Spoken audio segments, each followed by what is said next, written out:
Cheers, mate. Hey, For the first time. first podcast. There we go. Cheers, Tell man. you what.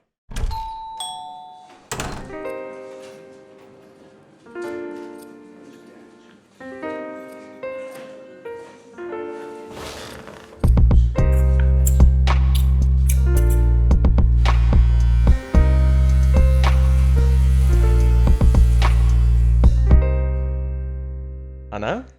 So I'm so glad that we actually decided to do this. Yeah, like, me too. because Me too. I just think we've got such a good sort of way about us. No, is it? I won't say that. I just Well, what think I we're mean- dead nice and dead cool. And I feel like the world's not like seen enough of it. So I think the world's seeing a bit too much. I think. yeah. But no, what I think is quite nice is that we do this for a living. Yeah. And I think it's only sort of natural for us to move into Yeah. speaking to people. Yeah. Because like we hear some amazing stories, don't we? Yeah. Like unbelievable stories. Yeah. And I think if Crazy we can stories. pass them on Yeah. and like do it, on camera, Yeah. I think it's guess perfect. so, yeah. Some of the people I've met, like honestly, I just wish I had a camera with me at the time or a voice recorder at the time, just so I could Yeah. share the stories. They come out so organically as well. Yeah, It's great. It's they so do. good. There's That's some it. things that have probably put people in prison that you shouldn't really tell, but Yeah. That's why we use editing software. Yeah, exactly. That's what we can do. Exactly. But yeah, talking shop, Talking shop, so- the first ever one. first ever one, and I was thought good. it would be a good one to do about us. Yeah, Because makes sense. we're narcissistic deep down, and it's nice to Yeah. talk about us for an hour. Yeah. I just Um, want to speak about me. That's it. But yeah, we all have an unproductive conversation in our Yeah. job, don't we? You Oh, know what I mean? 100%, yeah. I think in life it's a bit like sort of almost like being in the pub, I guess, and just setting the world to rights without anything, without any action actually being taken. Yeah. Yeah, If you know what I mean? exactly. It's Yeah, kind of yeah, what we do in the shop, Yeah, yeah. I guess. 100%, yeah. So I think with that being said, Wayward Co. Yeah. What's but it yeah. about? What's What it what made about? what made you want to set it up and do this? Well, but I'll let you tell the story. Like, but what is Wayward Co? Well, at the moment, it's going to become a nice co-working space in Liverpool for both barbers, hairdressers, maybe some other businesses that are going on. I don't know. At the moment, it's still a work in progress, but Yeah, it's on the right track. That's what I like about it so far. Yeah. co-working is just amazing. Like, Yeah, that's 100%. I couldn't do anything else. Yeah. I really couldn't. No. But I think you've got the space for it. You've got the location for it. I mean, the Baltic Triangle's unbelievable in it. Like, I love this place. Best part of town. It is. Yeah, It it's is so good. definitely. If Yeah. anyone hasn't visited Liverpool, by the way, the Baltic Triangle is just incredible. Yeah. Like, genuinely incredible. Best part. I can't rave enough about it. I think it's the community feel though. Yeah. You know, Yeah. like Mark next door, Redberry Red Club, Berry Club. legend. Yeah, fucking little Red Legend. Berry Give a Club little in shout there. out there, mate. Yeah. There we go. We didn't get these for free though. Nah. You know, we had to pay for these. Yeah. But it just feels like you just a load of mates working in the street in a way. 100%. You know, it's got that Yeah. community feel to it, hasn't it? Like, Definitely. I've worked in shops that have been on rows where you don't even know your next door neighbour. Yeah, And this, it's completely different. You know what I mean? it is, isn't it? Yeah. Yeah. Even like the Subcity, the sandwich store next door, like that is. It's just got that feel like it's almost like it's family orientated. I don't even know if it is, but it feels like that when you Yeah, go it in there. does. You know what I mean? Like Feels dead homely, just doesn't dead it? homely. Yeah. It's like you're getting a home cooked meal there. Yeah. You're getting a bit of banter next door and like a good coffee, obviously, belt of coffee, which is the yeah, main tell thing. you what, yeah. But it is nice. But I think this place fits in so well. I think with the number of co-working places around here, it makes sense to have a co-working sort of. Would you say it's a barber shop, or would you say it's more men's hair, or would you say it's more? Yeah, the original idea was going to be a barbershop, but I don't really like limiting yourself to one thing, really. Yeah. Why not have other people involved, hairdressers, like you said before, maybe anyone else who's got other ideas could come in as well. But Yeah. I think at the moment we're just going to see where that goes with that. Yeah, I think it's. Yeah. Mate, I think it's a great idea. I really do. It is, yeah. I think it's something that Liverpool is probably lacking Yeah. as well, because the amount of creativity in this city is unbelievable. Massively, especially again Baltic Market. It's Yeah. all around here. The Yeah, whole yeah. place is a big creative quarter. It is, isn't it? Yeah. I think I heard someone say that actually. I think they called it the creative quarter. I'm Yeah, it sure might be I a read thing. that, I or might heard have just that. I thought it came up. Or with you, that, or didn't you've I? just thought, yeah. You can trademark Yeah, that, that was mate. me. That was me. So before Wayward, What was Ryan Potter's life like before Wayward? Tell you what, it was a shambles. No, Still is. I've got a podcast now. What do you mean? So,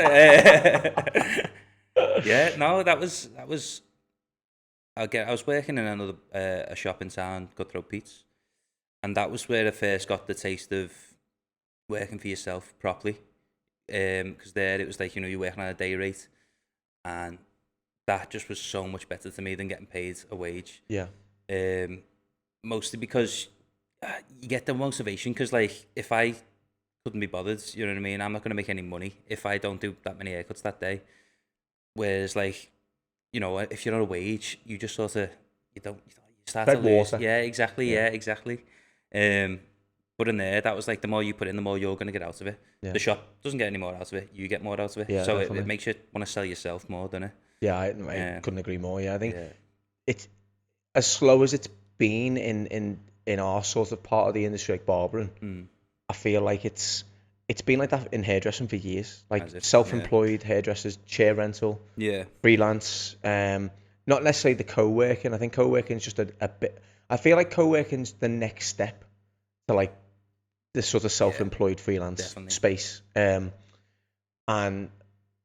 I just feel that when you are, not everybody will do it. I think it takes a certain type of character to do the freelance sort of working life, because you've got to have a lot of self-motivation. No one's patting you on the back saying, "Oh, well done, mate, you did X amount of clients today, or you did X amount of that." You're doing it yourself, but I think the reward is obviously seeing a big clientele and also seeing a decent bank balance as well. 100%. And as much as we all like to say money doesn't matter, it obviously does. Especially, the times we're in right now, post-COVID, in the UK, we're having an energy crisis. We're having all these different crises. We've got David Blaine spending more time in a box than our Prime Minister is at the minute. I'm not taking credit for that. That was a meme I saw, but it's true though. It's a fact. It is a fact. This country is gone to shit, and I think with that, it has a knock-on effect, a domino effect. And I think more places like co-work and more places like freelance. It makes you. I think everyone is more motivated to go to work now. Definitely. Because it's a space to get out your own head. Yeah. As well, 100%. And especially like what we're doing here with this podcast. Yeah. Everyone's talking shop right now, aren't they? Everyone's having just chats in the workplace about what they would do differently. Yeah. If I was Prime Minister, I'd do this. Like, I've got some incredible ideas for tax, but it's one voice. It ain't gonna matter. Yeah. My idea is great, but to me, it's great. But there's probably flaws and holes in it everywhere because I'm not in that world. Yeah. But I can barely do my own taxes, mate. No, neither can I. But that's why accountants exist. Yeah, you know exactly, what I mean? But what I mean is, it's that level of self motivation is.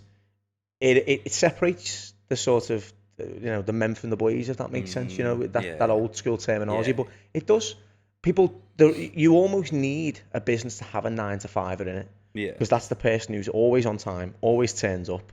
But then if you become self-employed, you become your own 9-to-10er or 9-to-9er. You do the 12-hour shift, and you feel the like benefits. You're like, that's what I mean. Like 100%. Working for someone else, you're not gonna see much more benefit for staying behind. Nah, but as soon as you're working for yourself, you're like, I can bring a bit more money here. That's you know what I mean? I'm skint this weekend. Yeah. A few more hours in the shop. That's it, exactly. I want to go. I want to take my girlfriend or my boyfriend or my kids out somewhere, or I want to just treat myself to something nice. Exactly. I'll do 3 more hours this week. And there's my new pair of trainers. I just want to get all my money out in fivers and roll around it.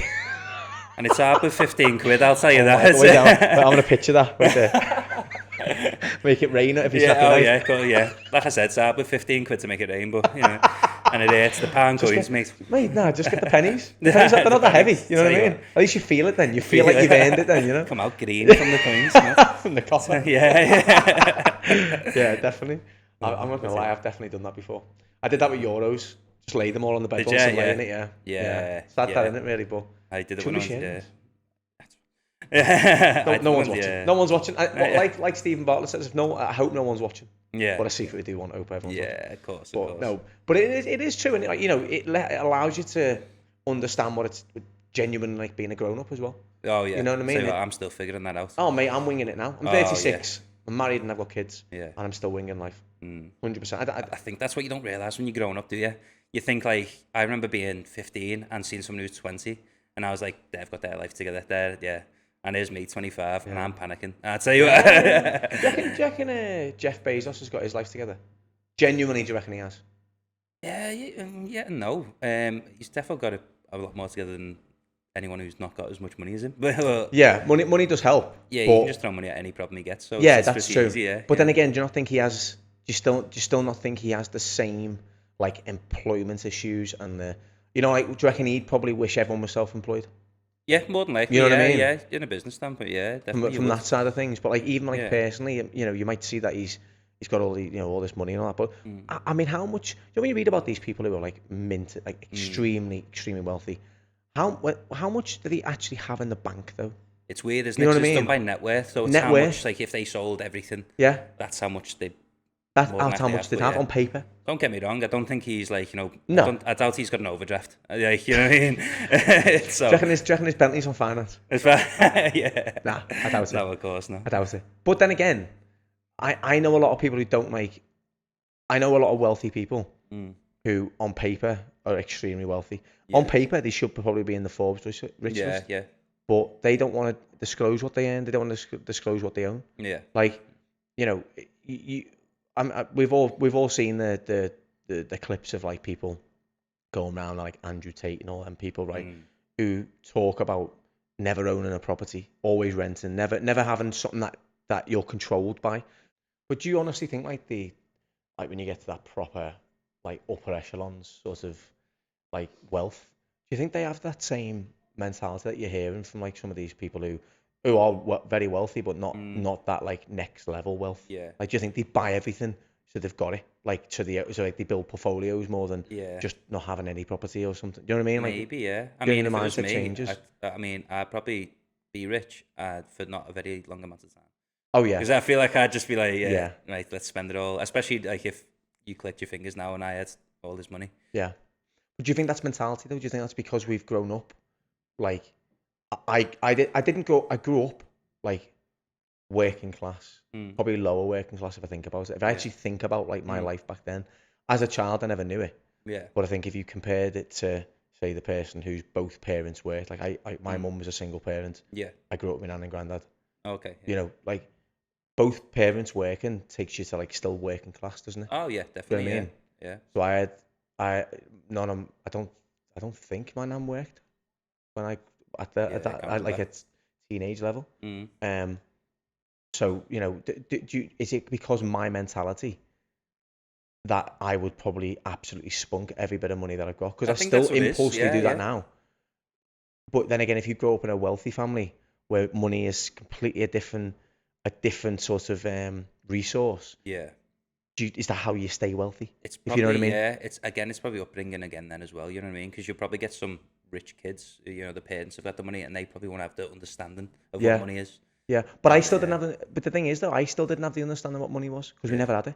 Yeah. So I think you almost maybe have a very similar mentality, because you hear about like these generations of like families who pass it on to like, what did they say? 3 generations to build it, 1 generation to lose it. Yeah. That would not be said if that didn't happen. Yeah, true. You know what I mean? Yeah.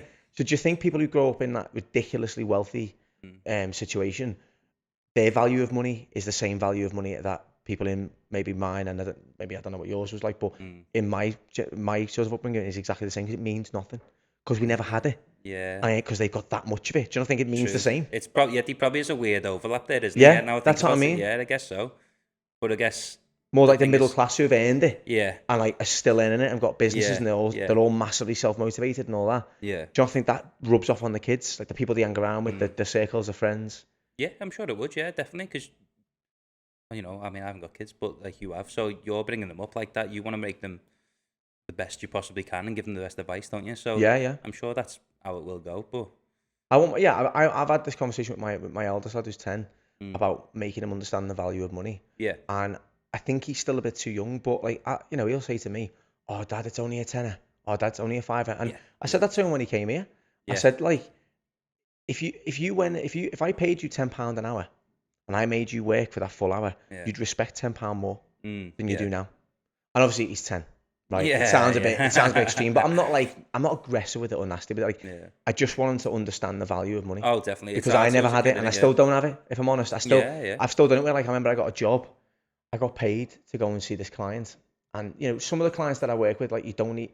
I got told very early on by someone who worked at a hotel in London, you don't have to give these guys a price. They will just pay you Whatever they want. whatever they want. And I remember I got paid £5,000, right, Yeah. for doing this. I literally went into the room, I straightened this guy's hair, and he was a son of a very well known. I don't know if you want to say tyrant. He could be classed as a tyrant. Oh. Both dead Okay. now. Both dead now, so I can say this because Okay, so they won't come after they you. won't come No. after me now. No. Yeah. But You just told them where the shop is as I well. know. So, we're not in the Baltic. No, we're not. No, we're in. I'm over on Fleet Street. If anyone wants to. But they paid me £5,000, right, to do this. Literally, just I only went in, I blow dried it really like quickly, and then I straightened. They just wanted his hair straightened. It was an envelope given from the concierge, right? Didn't even say a price. They took their cut because they always take their cut. Yeah. That's how it works. You Yeah, kind yeah, of gold of course, handshake. And I went and bought a watch with it. I went and bought a Panerai with it. Literally, it was Christmas Eve this happened on, and I kept it. I think I might have bought my girlfriend at the time maybe something like nice, but like the selfish nature of who I am, I went and bought a Panerai the minute I got back to London. Yeah. Yeah. I think it was like £3,500. I went to watch the Switzerland. I bought this watch. Mate, I don't even know where that watch is now. I don't even know where that watch is. Yeah. I've lost it, probably moving, or I've put it down somewhere and I've probably binned it. I don't know. Yeah. But I can't find it. That's the value of money. That's mad, isn't it? To me. Yeah. Especially at that time, but even so, probably maybe a bit less now. Yeah. But at that time, so like even going back to that self-employed element, that like kind of like self-motivation. I'm still massively self-motivated, but because I'm a selfish person. Yeah. You know what I mean? So I think you have to have that element of being selfish to be self-motivated, because the word self is there, isn't it, still? That's a good and bad thing, definitely, though. Yeah, like, yeah, definitely. So if I worked for somebody, would I still have that same drive? Would I still have that same mentality of money? Yeah. As well, if I was still employed? Because there's times where I don't know. You probably don't think that's because you're at the start of something really, really big. I think, and I'm like 10 years or 11 years older than you. But like, I sometimes wish I was employed by someone, so I could just get me my money. I get you. Yeah. I know exactly how much I'm getting every month. I can then break it up. Okay, this goes to that goes to this. Whereas now I don't. Yeah. I don't get paid a set wage. No. So I can't plan or resource or anything like that at all. Yeah, you never say what's going to come at the end of the month. No, like you could have a day where you're dead. You could have a day where you're mad busy.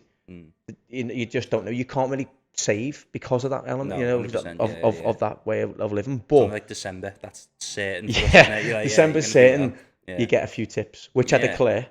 Yeah. But yeah. You think to yourself, December, Christmas presents done, right? But then January comes. It's a long month. That was the worst being employed, because you had that like 5 or 6 week gap of being paid. You used to get paid before Christmas, then you have like a week off. Then you'd have like that almost first week of January when you're just getting back into. Not many clients are coming in because they've seen you 2 weeks earlier.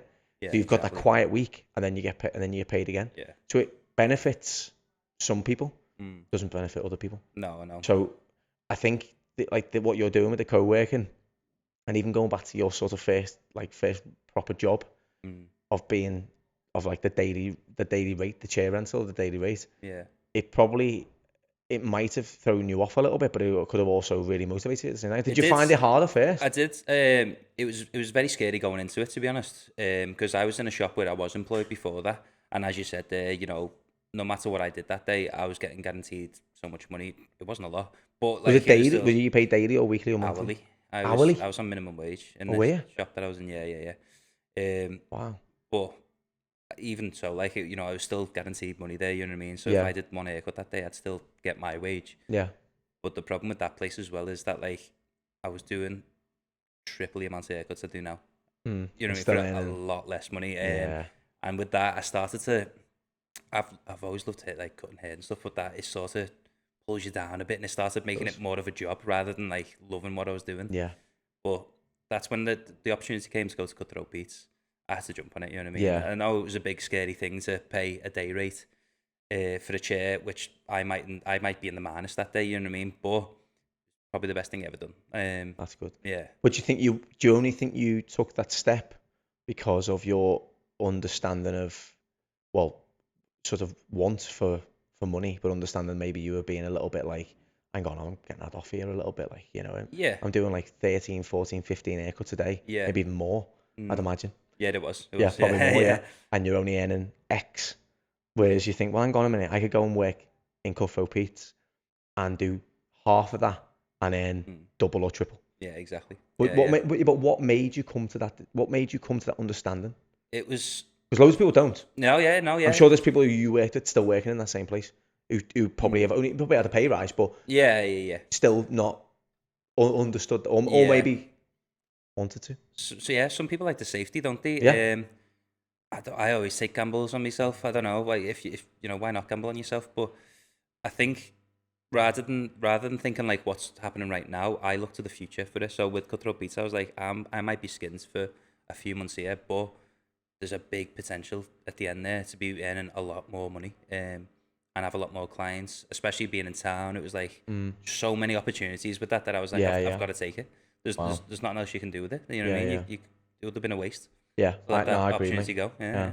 But you know what though? There's so many people who let them opportunities go though. Yeah, It's insane. I see it all the time. Yeah, it's mad.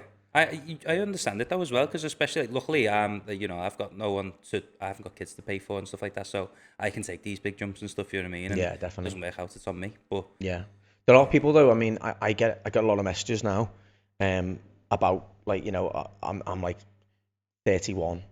I've got 2 kids. I'm married. I've got a mortgage, but I want to be a barber. Yeah.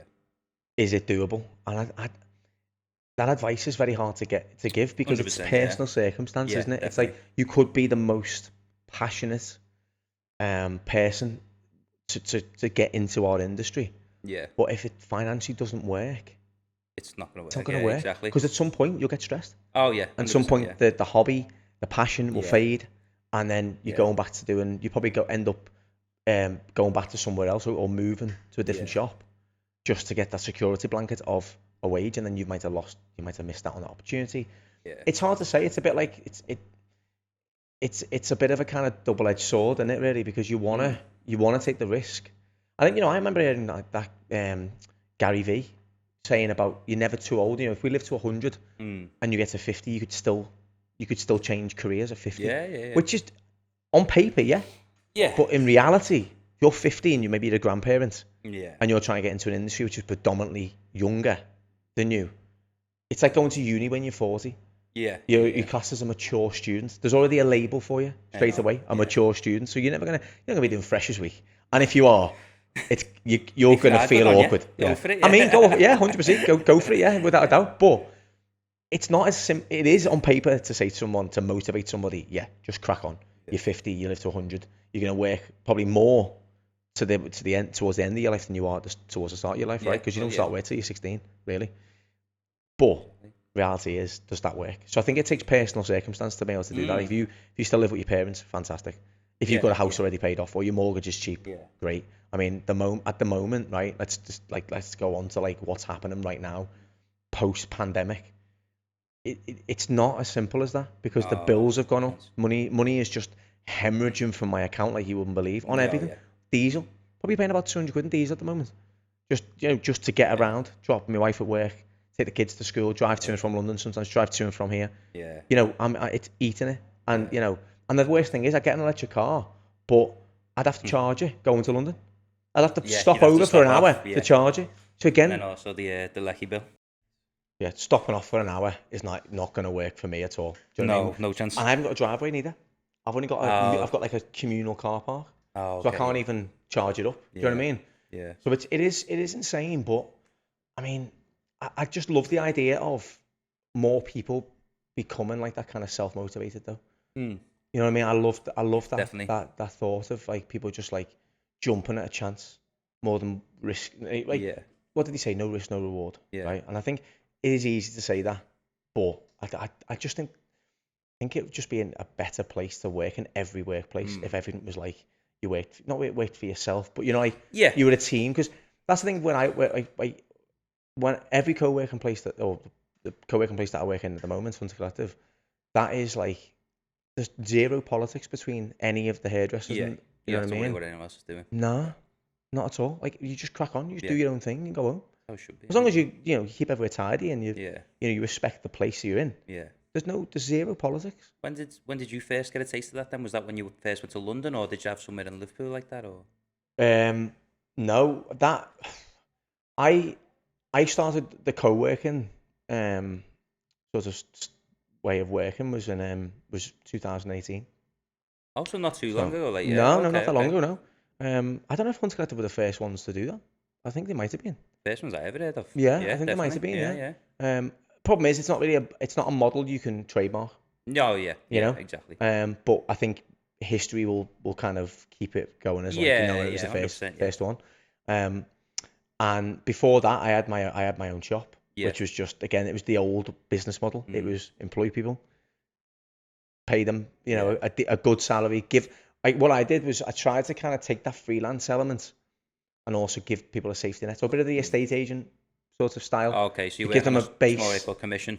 Yeah. Okay. Give them a base, decent base, a good base to live on. Yeah. Some of my team were in like 30 grand a year base. Yeah. Oh, okay. Yeah. And then there was commission on top of that. So it was like I wanted them to have that like security blanket of having a base where they could still get a flat, they could still go on holiday, they could still do nice things. But then if they worked more and earned more, that's that that push was that the push. You know what I mean? Exactly. That's what makes you want to work more. And problem is, I was hoping. I went into owning my own business very naively. I went into it thinking that I would motivate people just by working really hard. The reality is, it's not like that. I'm not a good manager, and I'll openly admit that. That's why I'd never do my own shop again, as in that way. Yeah. I'd definitely do a co-working, which is what I'm currently about to launch with Regal Gentlemen. But I would do a co-working where we all work together, more than working for somebody. Definitely, because it doesn't work. There's always that like hierarchy system, and I just don't think it works for me. Yeah. I can only speak for myself. It doesn't work for me. But when the lease expired on my shop, and I was talking to a client who knew Lacey, who owns Hunter Collective, and I was explaining to him like, I want to kind of the lease expiring now. I want to kind of I don't know what to do. I basically didn't know what to do. Yeah. And he said, you should check this place out. It's a co-working space for hairdressers and barbers and everything else. And when you think something sounds way too good to be true, it most of the time is. Yeah. I went there, met Lacey, and she was like, you can sell all your own products, you can do your own hours, you can you can do what you want, basically. It's having a business without having to worry about having a shop, isn't exactly. it? Like, it's great, without the bricks and mortar. Exactly. You pay a membership fee, which includes all your water, your electricity, drinks, teas, coffees, whatever else you want. You have like at the time when I joined, Hunter Collective was only a year old, and it was a new concept, completely new concept. I had never ever heard of it before. No. So we never had a front of house. We have a girl there who still works there now called Caroline, who is she's just that type of person who just pitches in. Yeah. She'll do anything to make the smooth running of Yeah. anything work. You know what I mean? And that's what she was doing when I first joined. She was like taking my clients' coats, making drinks for me. Just basically helping my business run smooth. Yeah. Because if my business runs smoothly, Hunter Collective runs smoothly as well. Exactly. And it's that domino effect that if I'm not stressed and everything's running nicely, the whole shop is. Oh yeah. You know what I mean? Yeah. And I think there's only about five people when I worked there. I think I was like the fourth or fifth person to join. And what are they talking? 30 people in? More than that now. I think there's 40 people. I think there's 40 members now, maybe even more. Yeah. So it's kind of, but like, especially after lockdown, it just grew and grew and grew. Yeah. But the taste of like co-working for me, I'd already been my own boss. Yeah. I could not go and work for someone else again. I couldn't put a uniform on. I couldn't work 2 hours. Not because I'm arrogant, just because I've always, I know what works for me. Yeah. I know I ran a business that never failed. Yeah. So I knew it worked. I knew the model. I knew my way of working worked. Yeah. So if I went to go and work for another company who was essentially competition for 5 years for me, how would that make me feel? Yeah. Would that make me feel like I've kind of failed? Would that make me feel? You know what I mean? Almost a bit of a step backwards. Yeah. Isn't it? In a way, yeah. Nothing wrong with working for someone if that's what you want to do, but once you've had that, like once you want to, that you want to work for yourself and you want to do that, so that's for me. It wouldn't work. Yeah. Exactly. And it could work for somebody else. Right now, some days I think I'd like to work for someone else. Yeah. Save having to do it all myself. You know what I mean? But that's because of of my age, and I think because I'm getting a bit older, and I've kind of not because I've been there and done it, because I still like I still wouldn't. Yeah, yeah. But there is that element sometimes where I'm like, it would be quite nice just to have the easy life. easy Yeah, life. Yeah. yeah. But that's because that's times of the year. Like, it's been a busy year for all of us, hasn't it? It's Yeah. been a crazy, ridiculous year for all of us. Yeah. I think you want that little bit of comfort. Yeah, 100%. You know what I mean? Yeah. Where you know what you're doing, you know your hours, you know your clients coming in. Yeah, Easy. especially after going through COVID and being self-employed too, that was mad. Yeah. Like, you know what I mean? God, There was yeah. no certainty for anything, was No, there? there wasn't. But that was unprecedented though. Like, Yeah, you know, that's, yeah. we're, as an industry, I think we're recession proof as an Mhm. industry. Yeah. I think certain elements or certain parts of our industry aren't. Yeah. Like, you know, the lower end and the higher end are fine because you Mm. either pay more money for a haircut because you want to feel better, look better, job interviews, etc., or you pay less, go down really low Yeah. because you just want to feel good, and Yeah. it doesn't matter Yeah, to an yeah, extent yeah. of whether they're good or not, right? Mm. As long as you feel better, because the psychology of a haircut is incredible, which we can, we can touch on, but that sort of mid-range level where everyone's charging the same amount Yeah. and everything's the same, the look of the shop's the same, the chat's the same. They're the ones who struggled, I think, in the recession Definitely. back then yeah. in 2008.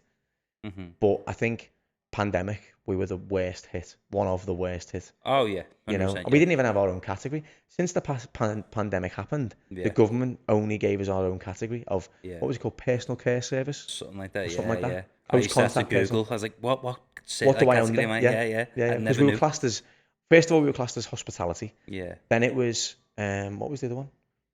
It was hospitality, A little bit like that. health and beauty. Health and beauty we've been in, yeah. Yeah, I think there's still drop-down menus now if you're applying for something that still doesn't have Oh, personal yeah, care yeah. in there Yeah. or anything like that. But, you know, that we were really hard hit. But I think before that step over to co-working was so smooth for me Yeah. because I already had a clientele. People already knew I was a business owner. I had my own business because my shop was called Man Made, but people would still say, I'm going to see Dan. You Yeah, must have it here yeah. with Wayward. I'm going to see Ryan. Yeah.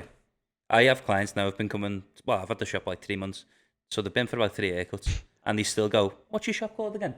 Yeah. Because they just know you. Yeah, They know that's it is all yours, it is. Yeah, That's exactly, it. yeah. And I think that's the thing that I always I never named it after myself because I didn't want that to happen. Yeah. I didn't want it to be like it's Dan's place. Yeah. Because then if you are an employee, you're always working for Dan's place. Yeah. You're never working for something that you can make your own. Yeah. But yeah, co-working for me was just a really natural progression. I think I've had the bricks and mortar. I didn't enjoy it. I knew my strengths and my weaknesses. My strengths were building a business, building a clientele, building a brand. My weaknesses, managing people, patience, tolerance, working with feeling that I wanted everyone to be like me. Yeah. Reality, no one is like me. No, if I had a shop full of me, obviously that'd be great. But it's like having a team of Carragers, as they used to say back in the day. Obviously, a team of the same player would be incredible. Team of Messis, Yeah. they're winning everything, right? But that's never going to happen. But I could not see past that. And I was also influenced as well, badly influenced by TV shows and like going to like events and meeting bosses who were almost had a bit of a chip on the shoulder. You know, like I had that unfortunate sort of chip on my shoulder as well, which I can openly admit now I definitely did. You know, bloody used to think I was Ari Gold of Entourage. You know what I mean? I had that almost that arrogance of like I'm 27, I've got a business in Marylebone in London. Yeah. You know, like there's always a Rolls Royce outside the shop. You know, you do. Yeah. I think it's age driven as well because I probably never come across that way to clients, but definitely to staff. Yeah. Also, the business owners I probably did. You know, I like to picture you with like an open shirt with a gold chain on. I feel like that's you know what I mean. Tom Jones. Yeah. With gold rings. I didn't do that. No, I didn't. I wasn't like that. It was more like the mannerisms. Yeah. You know, like if I can do it, you can do it. Yeah. And it's just a terrible way to think because it's not true. It's so not true. If just because I can do it doesn't mean you can do it. Doesn't mean they want to do it. And they want to do it. Yeah, exactly. Yeah. Exactly that, right?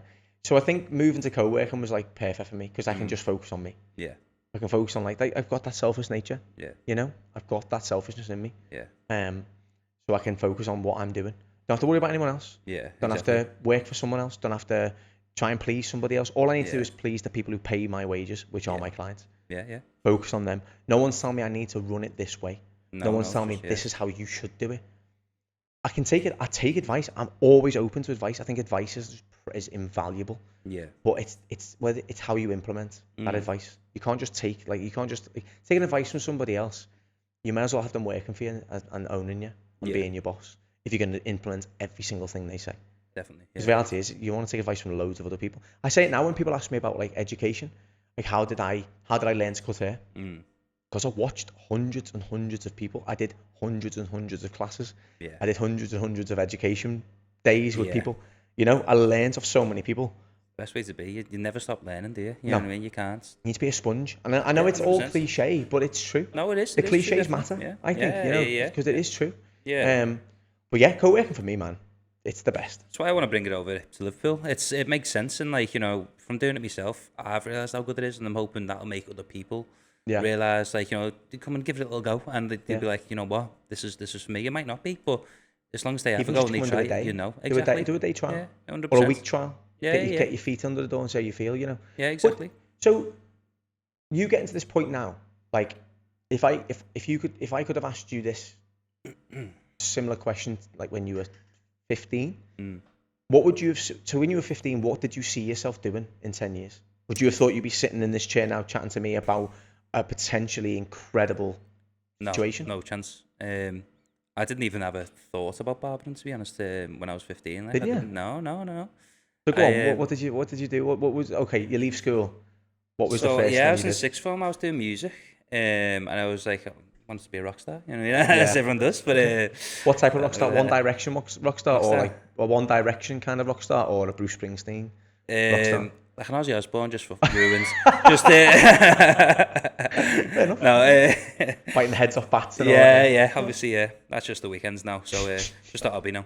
Bongos bingo every weekend, that now, isn't it? Bloody hell, cowboy. By the way, you need to watch his stories because he's a cowboy on the weekends, and I'm not. You wouldn't tell, but he's a cowboy on the weekends, and he's should have worn me dungarees. Should have worn them today. Oh mate, you should have, just off one shoulder. Yeah. Yeah. Anyway, No top on. We're sidetracking here. Sorry, yeah. Go on, It's just, Come on, cowboy.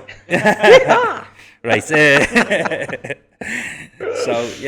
wanted to go into music, but then when I started, like, it's very hard when you're 16, knowing what you want to do. It's so much pressure. But it was always music, and then once I was like going to uni, I was like, what am I going to actually do with the music degree? As I could go into, like, you know, music teaching and stuff like that, but I was like, I don't want to be a teacher. So then I swapped it up. I ended up going to do video game design, which is just proper out the blue. Wow. Yeah. There's not just even like any correlation there. No. I was always good on computers. That was the thing. And I okay. like, you know, but like, and you know, I like playing a few games. But I was like, you know what, that sounds interesting. Let's go do that. That is a genuine career, though. Like, yeah. Wouldn't have been when I was 15, 20 years ago, 21 years ago. That was just like you were lazy in your bedroom. What's that? What's he doing upstairs in his bedroom all the time? Exactly. Whereas now, people of my generation, like they have made incredible careers from it. It's funny, it is a genuine career. The careers now, that have come out of like stuff like that, like gaming, is mad. Like you know, like people like streaming stuff like that. Twitch. Yeah. When I talk to, like, you know, you have like a kid in or something, like, and you say to them, like, back in the day, you'd be like, what do you want to be when you grow up? And you'd be like, oh, footy player, fireman. Nowadays, I just want to play Fortnite all day. The stream. But I think as well, a lot of kids nowadays though are seeing the value in their creativity as well. You know, like they're not just saying like it's not just about like it's not just about making money. Oh no, I think money is something is like the follow up to your success. Yeah, you know what I mean. I have always thought that from a young age, but not everyone does. No. A lot of people focus on the money and drive for the money, but That's I think the problem, creativity now is being hopefully pushed in the kids. Because like you said, people want to play create video games. They're not looking to be the next Ubisoft or the next Grand Theft Auto. No, they just want to make a video game and then maybe film themselves playing it. Yeah, because they get enjoyment from it. Yeah, you know what I mean? It's that genuine love and passion for something, isn't it? You know what I mean? You've got to have that. And that's what I was trying to find by going to uni to do that. You know what I mean? I thought maybe that's what I'm into. 2 years into it, I hated it. Did you? Yeah, it was. I enjoyed the creative side of it, like you said, you know, like drawing, doing the art, 3D modeling. But then it came to coding, and I could do it, but it got me down. You know, sitting behind the computer all day, just typing away. I was like, I don't want to do this for the rest of my life. Yeah, I mean, fair enough. Yeah, and from that, I tried to just figure out what I wanted to do. I spoke to my barber at the time, Mark from Rebel Barbers, if you might know him. Mark? He owns Rebel Barbers, top of Resurrection. Don't know the name of the barber shops though. Yeah. I'm not big on the names of barbershops. It's just him, to be fair. Oh, so is it? he's Oh, like, okay. that's what I mean. So I probably do. Sorry, Mark, if I do know you. I probably do know. Oh, yeah. Yeah. Mate, it's a small world. We know everyone, don't Oh, we? of course we do. Yeah, exactly. And I think he said to me, he was like, well, have you thought about cutting hair? And I was like, maybe. You know what? Sounds good. I would actually like to have a go at that. You've just ruined this whole podcast. Why? Unproductive conversations in the barber chair. You had a productive conversation with your barber, and now you're a barber. I know, yeah. Tell you what. Oh, No, never. man. That didn't happen. Anyway. Maybe we just say productive Yeah, conversation. yeah. He said, No, do you want to be a 'cause barber? And I said, no. Yeah. Yeah. No, but yeah, that was to be fair, that was probably the only productive conversation we had today. Yeah, I was going to Normally say. it's like I'd say the shit. majority is unproductive. Oh, But yeah, okay, 100%. we'll keep the you know what I podcast going. mean? Yeah. Pack it away, lads. Yeah, let's pack it go. away. Okay. Come on, lads. Yeah. Um, Not mad. You had a conversation with your barber though, like that is. Yeah, 'cause yeah. People do, don't they? Like we are like, we feel like we're winging life on a personal level, but there must be so many people out there who chat to us and get something from what we're saying, even though we're not probably getting anything we're saying. Yeah, if you know what I mean. Because yeah. we don't chat to our barbers, do we? Because we never get a chance to sit in the chair and be the client. Yeah, true. We're always it's weird, isn't it? getting done by a colleague or by someone we know. Yeah, exactly. Yeah, Wow, that's mad. it's weird. I do sort of miss going for a haircut. You know what I mean? Like obviously I still get haircuts now, but it's a different experience, isn't it? Yeah, 100%. Yeah. When I get a haircut, it's like an education day. Yeah. Because I get loads of people asking me, oh, so how do you do this? Or how would they do? Really? Yeah. Yeah, but which isn't a bad, mate. It's not a bad thing. It's amazing being recognised for doing something good. Yeah, definitely. But but I'm never the client. Yeah. You know, I might. Always, I don't know where I go to where people may not have watched at least one video of what we've done. Yeah. So I'm only ever the client if I get done in work in like Hunter Collective. But the problem is that it's, you're always waiting for your client to come in the door. Yeah. You're never like just sitting down on your day off. You know what I mean? Yeah. So. I don't know. Yeah, you can't just pop into town and get a little haircut. She sounds No, mad, yeah. that's it. So, okay, what advice did he give you, or what sort of how did the conversation come up? Well, I was just saying like it was to do with like me not liking uni anymore and like I wanted to quit, but I didn't want to quit uni without having something to do. You know what I mean? I didn't want to just quit uni and just be stuck with nothing. So I was just looking about to find stuff, and I, once he mentioned barbering, I was like, yeah, I like the sound of that. Wow. Let's give it a go. And I got a course set up, ready to go to that. And then that's when I told like me family. I was like, I was like, drop the bomb. I was like, I'm quitting uni. And they were like, yeah. That must have been a big thing to do though.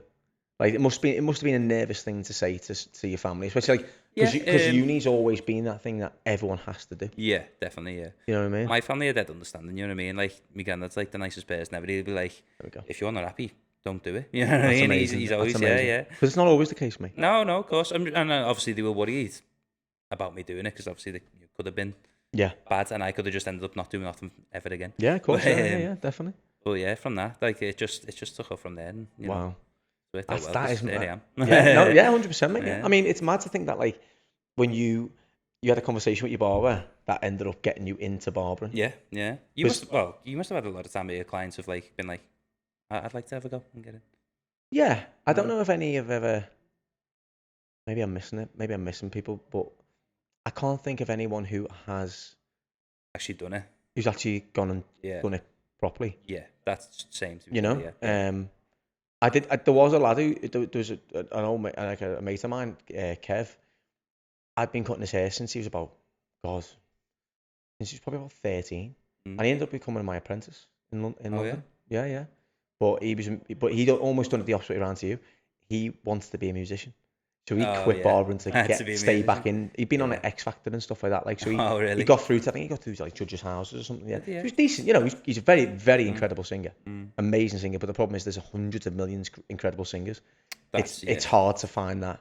That's a hard one. It's a hard industry to get into, isn't it? 100%. Yeah. But he was doing barbering, and he was one of those guys who like picked up a pair of scissors and a comb and got the bottom blade still pretty much straight away. Yeah. Like, his natural talent for it was incredible, and when he just wanted to quit, I was devastated because I could see so much in him. But that was I remember he was working with Joe and the Juice, and I went in there because I was opening the shop, and Kev's always been into his hair. He was always the one who'd let me be a model for me, let me try colours in his hair, let me try like doing different designs and all that. I was better friends with his brother Ashley at the time from a long time ago. And I knew the sister as well. I used to cut the sister's hair as well. Oh, really? Yeah. and colour of hair, I think, as well. But I always knew like he was very into his hair, Kev, and that was making me. And I was sitting there thinking, we need an apprentice. Who can I ask? I was walking through Soho. He used to work in Joe and the Juice in Soho, and I walked in, going in for a freebie. I'm not gonna lie, I was going in for a freebie as well because he he'd sort me out, and he had said, "I'll sort you out." Yeah. But it was in there. I was thinking, hang on a minute, I need an apprentice. He's always been banging into hair. Yeah. I wondered if he wanted to do it, and he did. He quit his job and joined me, and it was, and that was such a big thing to do. But it got to a point where, like, I think it was just so. I think I was probably too intense. I was probably pushing him too far. Trying to mold him into me. Right, yeah. And I think I have to take some responsibility for him not wanting to continue the career, because I think at the time, I was only 27. Yeah. I'd never done it before. I'd had apprentices in the past, but like it was under an umbrella of somebody else, so it didn't really matter. Like I was just doing training nights and that. But I think because I could see so much in him, I pushed him too hard. Yeah. If you know what I mean. Yeah. And then he realised maybe this isn't what I want to do, or maybe I'm wrong. Maybe music was just something that he wanted to do. Yeah, that was probably the number one passion, was music, wasn't it? Really, you know what I mean? I'm sure he just thought that's what I've got to follow. And there was maybe a chink in the armour that he didn't want to do barbering. Yeah. Even though he was such a talent at it. Yeah. Even from such an early start, that maybe the music thing was him. And he's been in bands, and he's toured. He's done a lot of the parks, like the Havens, I think, and stuff like that. He's done a lot of that. So he has continued to do music. Yeah. So I'm glad that he did. I'm glad it wasn't just something that he used as an excuse to stop working for me. But he did, and I've seen him. I've seen him recently. Actually, he modelled for me again recently when I did an education. When I did a one-on-one education for a guy, for another barber. But it's kind of. I don't know whether anyone's actually genuinely quit the job to start. Yeah. Like I know of. Maybe they have. If anyone has, like, please comment in below, and if anyone is watching this and is subscribed, or even just message me on Instagram or something, let me know. But I'd love to know if they have. Actually, I'd really love to know. It's quite interesting, isn't it? Yeah. But I have imposter syndrome though, because I don't think that I have got any influence on anyone. Yeah. Where people tell me I have, but I don't feel it at all, because I get up, I bath my kids. I live such a very normal, like, I'm not like an influencer where, like, you see influencers now, like bachelors in this lovely apartment somewhere, and they're filming every single thing they do. I don't particularly like filming everything I do. No. I don't want to film everything I do. I think most of the time I feel so uncomfortable filming things personally, like filming personal things, that I'm only better in a work situation. I get it. You know what I mean? Like I know what I can talk my way around a haircut because I know what I'm doing. Yeah. But if it's day-to-day living, mate, I mean, man, it'd be boring, I hope my wife doesn't comment on this, because she would open up the can of worms to how I live day to day. It's not good, but it's not good. But I've just been diagnosed with ADHD. Yeah. And that explains a lot of why I get like this. Like, I just can't do this. I can't do this. I can only do things that I'm super passionate about. Like doing this podcast, I can be up to 12 at night designing the logo. Yeah. Because I want to. But you ask me to put the clothes away and do the washing and do the dishes, I get like this thing called ADHD paralysis, it's called. Yeah, and where I physically cannot do it. And it comes down to even booking hotels and booking train tickets and all that. It's horrible. Doing invoices, horrendous doing invoices. Because even though I'm getting paid from it, I just can't. I just can't do it. Yeah. So I don't know whether all these underlying things have been a stickler for me to progress even more, or even that's where the imposter syndrome comes in. I don't know, but I just don't feel like I do have that influence at all. And I'm not looking for people to tell me I do, because even if you do, I still won't feel like I have. So it's irrelevant. Scrambled egg on toast. Yeah. Please tell me I'm great. Please tell me I'm amazing. But even if you did, it wouldn't matter, because I still don't feel it. No, if you know what I mean. Yeah. Where so I would hope to God that somebody has done it. One person has gone on and done it. Yeah. That's incredible. Even But at that point though, when he said about getting into barbering, where was that sort of that point when you said, fuck it, I'm going to do it? Because there must have been a fuck it moment, because I think everyone has a fuck it moment. Yeah. Where they just do it. Like, my fuck it moment was moving to London. I just did it without thinking about the repercussions. I just thought, fuck it. Why not? I always do. Have you got that mentality of just fuck it and see what happens? Let's see what happens, because I always think that, like, I'm just going to regret the things that I haven't had to go off, you know what I mean? Yeah. Like, even opening the shop, if this would have failed, I've had to go. At least I know I can always come back and try again. One of my clients, James, he always tells me, he's like, you never fail something. You always learn Yeah. from it. You know what I mean? So like, you just got to keep going until you get Yeah. it right. You know what I mean? Eventually. I heard something really good about when they say you take an L, take a loss. Yeah. I remember, I think it was a UFC fighter. I can't remember who it was, who said it's never a loss. It's always a lesson. So just change the definition of what the L is. Yeah. You know what I mean? It is, because it is, isn't it? Like getting all like bloody motivational here, but like it is though, isn't it? It is. You know what I mean? You can do it. Yeah, you can do anything you put your mind to. But it's true, isn't it? Yeah, like you can. Everything you do, every lesson is a loss of some sort, isn't it? Yeah. Whether it's a breakup of a relationship, friend or partner, whether it's falling out with somebody, they're all lessons that maybe you need to change, or they need to change, or the situation was wrong, so you don't go back into that situation again. That person was wrong, don't go back with that person, or that type of person. It is, isn't it? Everything's a lesson, isn't it? Oh, definitely, yeah. And so I think, like, even if this business, touch wood, not work out. Cardboard, that was cheap there. Oh, right, okay. I'm not getting up to the stairs. I'm not getting up, mate. I'm just gonna lie. I'm comfy here. These chairs are comfy. Fine, don't worry. Touch wood. There we go. The old school one. Even if it does fail. Yeah.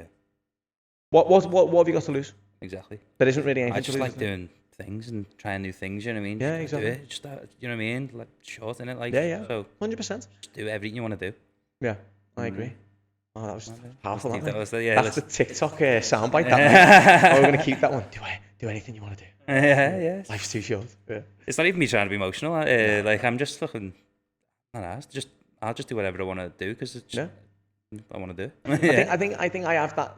I definitely had a lot more of that before I had my kids. Yeah. I think because you think about it, anything I do now will have an impact on them. Anything. Yeah.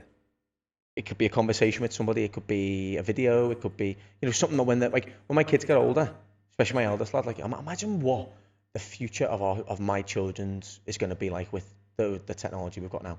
Where like everyone being a video creator, everyone doing a TikTok. My lad's on TikTok, and he just them. Yeah. Does he? Yeah. Don't let him show his face. Yeah. He's a bit young for that. But we'll let him create videos. Like, I think. Look, at the end of the day, I think if he's passionate about something, I don't want to I never want to sort of push my kids into a box of saying you can only do this, you should only do that. Yeah. Because if he's passionate about something, I know what it's like for myself. If I'm passionate about something, I throw everything into it. Yeah. I can't tell him he shouldn't be passionate about it. Yeah. Who am I to tell him that? He's 10, but he's still a human. He still has. He's starting to get his sparks now. What he likes. If his football is not his thing, he's into. Sound. Yeah. Get into something else. The one thing you got to do is just try everything. Yeah. Just give everything That's it. that you possibly can. Even if he wants to be a bin man, and there's nothing wrong with doing that because we need bin men. There's nothing wrong with that. But if he wants to be a bin man, as long as he put every single amount of energy into it, he'd be really successful. He might own his fleet of vans at one point. As long as he's passionate about it, I couldn't care less. But a bit like your granddad. Yeah. As long as you want to do it, do it. Funny enough, he was a bin man. So, was he? Yeah. Wow, what a coincidence that is. Yeah, that's crazy. I know, yeah. No, yeah. Wow. But it's true, isn't it? I think you got to just be happy, haven't you? I think that someone said to me, I think this is a good way to of sort of maybe coming towards the end of us chatting. Is what is the currency of your happiness? What is the currency? If you put happiness and you could buy it with something? What is the currency of that?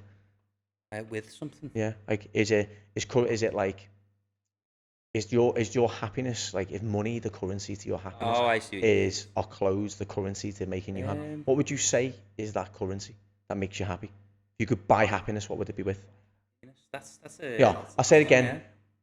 Mate, you more you get to know me and the more people watch this, right? You're going to do some editing on this, right? Yeah. I will work around what I'm trying to ask you until I get it right. And Yeah, I'll say the right thing. That's fine, yeah. So if you could buy happiness, what would the currency be? That's a very hard one, that, because I don't really know. I'm not very materialistic, so I don't really care about having big nice things. Money's good, but I'm not that bothered. You know what I mean? I can get by.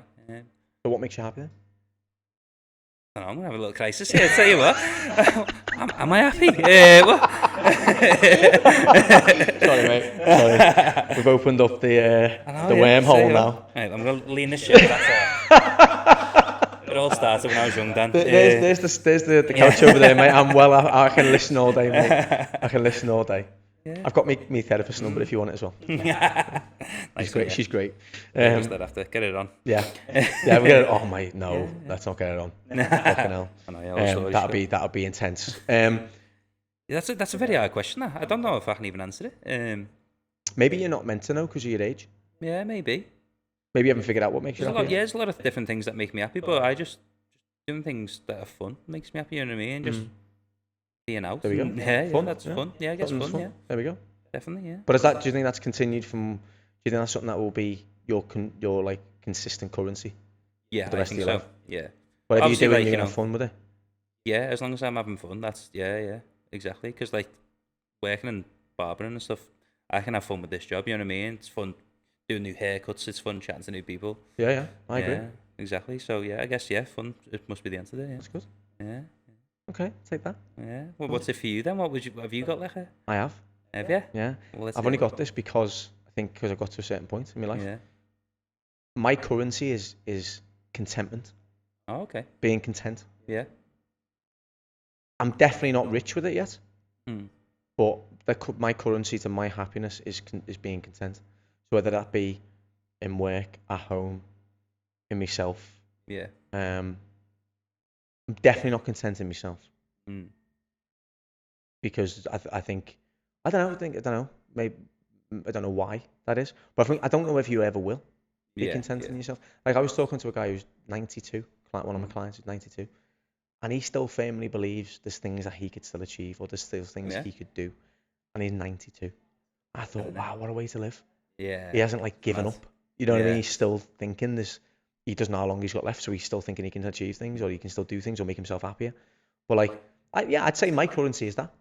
Yeah, 100%. Good one, yeah. Yeah. That was a good question. I've never heard of anyone put something like that. Yeah. I'm an intense guy. I've changed. That's why I got sober and I've become very, very emotional. Emotional sobriety, mate. Yeah. But no, it was really keen to listen to your story in a way. Yeah, it's been nice chatting. We've had some slightly productive conversation.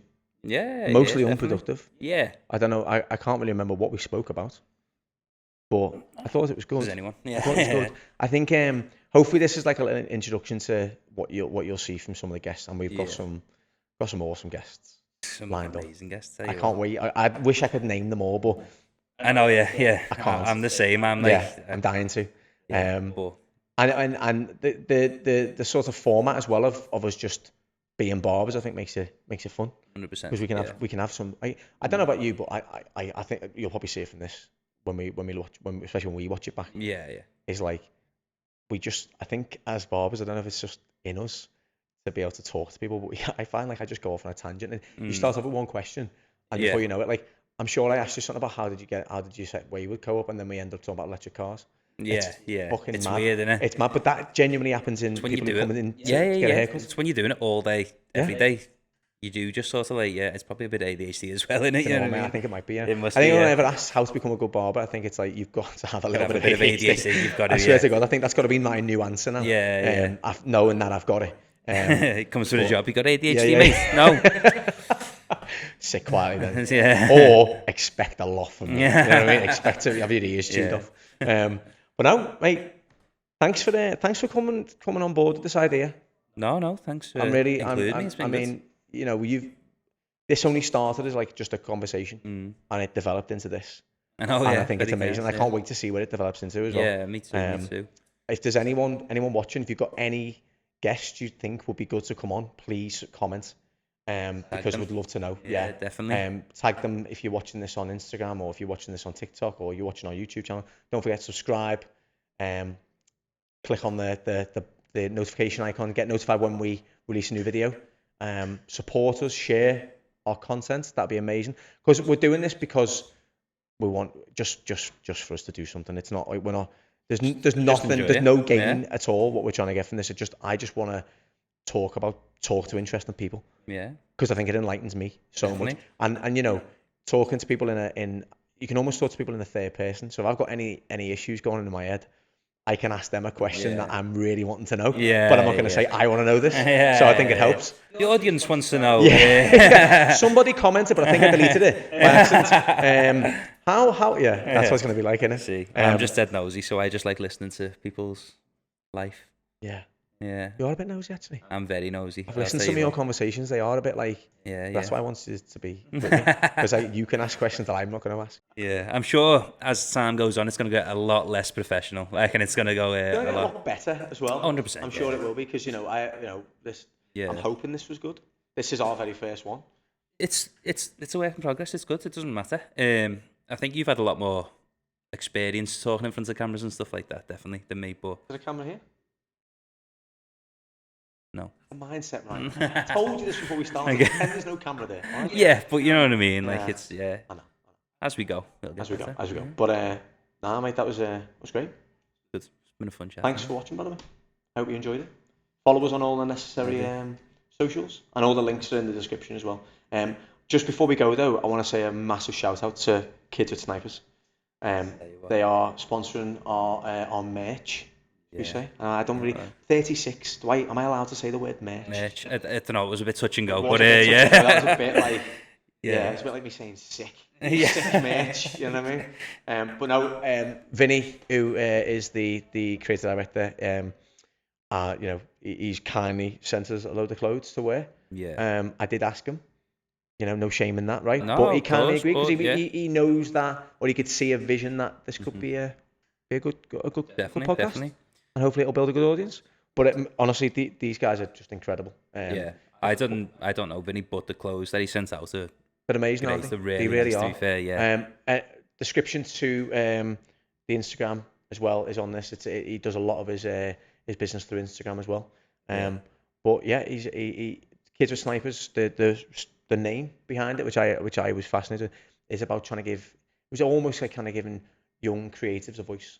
It's almost like Kids with Snipers looking in to the big industry, which I thought was quite a nice, really quite a nice nice that, idea. Yeah, the link to the description for all the clothes we're wearing today will be written below, and go and give them a follow because they're just way too cool for me. So I feel quite privileged to be wearing them. To be honest, there are some much more out there types of clothing as well, but like skaterish, isn't it? It's quite skater style, Yeah, yeah. yeah. They're really cool. Like Subculture-y kind of clothing, yeah. They'll go big. Oh yeah, definitely, 'cause without a the doubt, yeah. clothes are I'm just boss. glad we're in there first. Don't I forget know, us, yeah, Vinny. definitely, Don't yeah. forget us. Yeah, we might grow at the same time. But yeah, thanks for watching, guys. Thanks for having And me. just please, just share this out, and we hope you like it. If you did like it, and there's any little segments that we spoke about, leave us a comment. Let us know. Definitely. Yeah? Definitely. All right, guys, signing off. Thanks very much.